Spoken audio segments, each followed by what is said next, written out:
नमस्कार, मैं शिवानी। रूबरू बिहार में आपका स्वागत है। चलिए बढ़ते हैं शाम तक की बड़ी खबरों के साथ। उत्तर बिहार से झारखंड के शहरों में बस से जाना और सुलभ होगा, साथ ही निजी ऑपरेटरों की अपेक्षा भाड़ा भी कम लगेगा।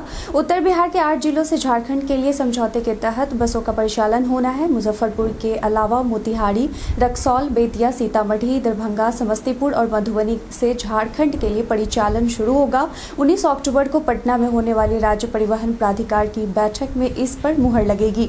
मुंबई के चर्चित क्रूज ड्रग्स केस का कनेक्शन उत्तर बिहार और नेपाल से जुड़ रहा है। मुंबई एनसीबी ने ड्रग्स पार्टी में अभिनेता शाहरुख खान के बेटे आर्यन के साथ 8 लोगों को गिरफ्तार किया था। इनमें से एक शख्स मोतिहारी सेंट्रल जेल में बंद ड्रग्स तस्कर विजयवंशी प्रसाद का रिश्तेदार है। दोनों ड्रग्स तस्करों को पूछताछ के लिए मुंबई एनसीबी की टीम 7 दिनों की ट्रांजिट रिमांड पर अपने साथ ले जाएगी। पाटलिपुत्र जंक्शन से उत्तर बिहार की ओर से आने जाने वाली ट्रेनों की राह आसान होगी। प्लेटफॉर्म की कमी की वजह से ट्रेनों को आउटर पर नहीं रुकना होगा। साथ ही ट्रेनों की आवाजाही पहले से और बेहतर हो जाएगी। इसके लिए जंक्शन के इंफ्रास्ट्रक्चर पर तेजी से काम चल रहा है। पाटलिपुत्र जंक्शन पर 2 नए प्लेटफॉर्म बनाए जा रहे हैं। बता दें कि दिसंबर के दूसरे हफ्ते भर दोनों प्लेटफॉर्म को पूरी तरह से तैयार कर लिया जाएगा।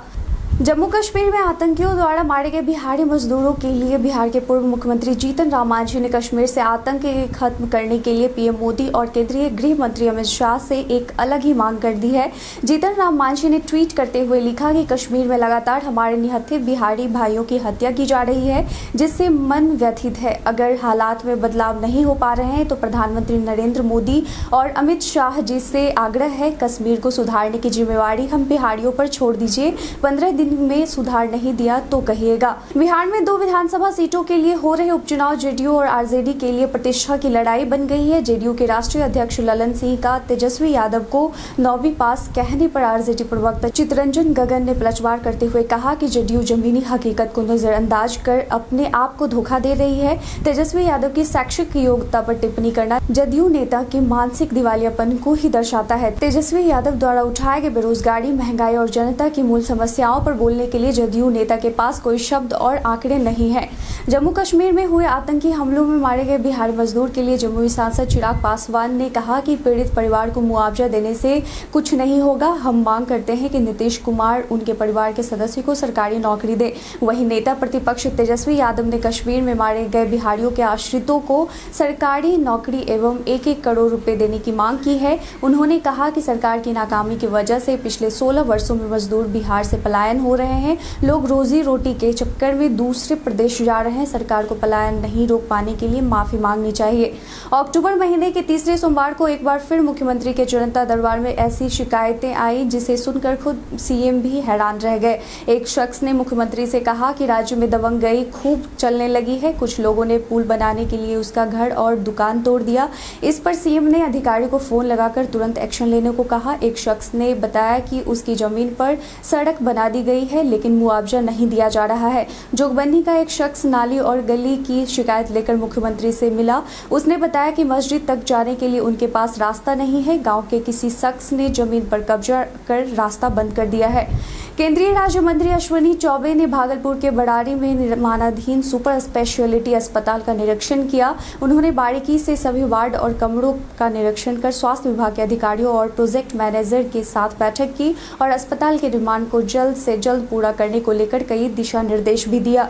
मंत्री अश्विनी चौबे ने कहा कि अक्टूबर तक काम पूरे होने की संभावना थी, लेकिन अब दिसंबर तक सारे काम पूरे हो जाएंगे। 22 अक्टूबर से बिहार उपचुनाव के लिए कांग्रेस पार्टी के प्रचार का दूसरा दौरा शुरू होगा। 22 अक्टूबर को कन्हैया कुमार, जिग्नेश मेवानी और हार्दिक पटेल तारापुर में रहेंगे। तीनों अपनी पार्टी के उम्मीदवार राजेश मिश्रा के लिए जमीन तैयार करेंगे। तारापुर के बाद ये नेता कुशेश्वर स्थान भी जाएंगे। सोमवार को कांग्रेस विधानमंडल दल के नेता अजीत शर्मा और अन्य कई स्थानीय नेता तारापुर पहुंचेंगे। जनता के दरबार में मुख्यमंत्री कार्यक्रम में सीएम नीतीश कुमार ने आज फरियादियों की शिकायत सुना।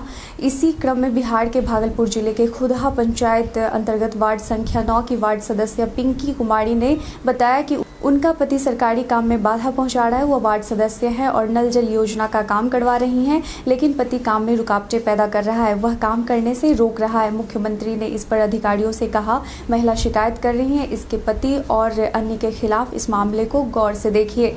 लखीमपुर हिंसा मामले पर संयुक्त किसान मोर्चा ने गृह राज्य मंत्री अजय मिश्रा के बेटे की गिरफ्तारी और इस्तीफे की मांग को लेकर रेल रोक आंदोलन का आह्वान किया। इसके तहत हरियाणा, बिहार और कर्नाटक के रेलवे स्टेशनों पर किसान विरोध स्वरूप रेल पटरियों पर बैठ गए। उत्तर रेलवे की ओर से मिली जानकारी के अनुसार नदर रीजन में कुल 30 जगहों पर रेल सेवाएं प्रभावित हुई हैं। वहीं बिहार के लालगंज रेलवे स्टेशन किसानों ने प्रदर्शन शुरू कर दिया है। हमारे द्वारा पूछे गए सवाल का आप लोगों में से कई लोगों ने अपना जवाब हमें कमेंट सेक्शन में लिख कर दिया था। जिन्होंने हमारे द्वारा पूछे गए सवाल का जवाब दिया था उनके नाम है मनोज कुमार, नूरुद्दीन खान, सुनील सिंह और राजेश संथालिया। इसके साथ ही चलते हैं आज के सवाल की ओर। लखीमपुर हिंसा मामले में किसानों द्वारा रेल रोको आंदोलन का फैसला सही है या नहीं? अपना जवाब हमें कमेंट सेक्शन में लिखकर जरूर दें। आज के लिए बस इतना ही। बिहार की सबसे बड़ी खबरों के साथ जुड़े रहने के लिए देखते रहे रूबरू बिहार। धन्यवाद।